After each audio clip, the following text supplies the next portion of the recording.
কি হয়েছে? আসলে বিরিয়ানি খেতে আসছি। এটা হচ্ছে একটা খুদ্দানি টাকার বিরিয়ানি। খুদ্দানি টাকার বিরিয়ানি খাচ্ছে সবাই, তবে সবার থেকে আমারটাই ভালো। বড় একটা হাড্ডি দিছে, এদেরকে আলু দিছে, আমাকে আলু দেয় নাই। ভিতরে আলু আছে, ভিতরে আছে, আমি দেখতে পাইনি। খুদ্দানি টাকার খাওয়া। সাব্বির, আর কিছু বলবা তুমি? আমি খাইতে পারছি না, বাড়ি খেতে। কেন? তুমি সাকিবকে সরাও করে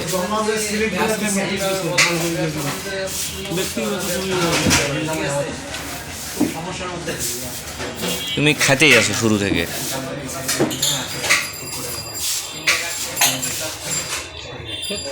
রিঙ্কু, এটা কিসের টাকার খাওয়া?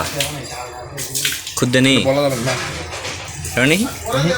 এটা অন্য একটা, পার্সোনাল টাকা। এটা অন্য একটা টাকা।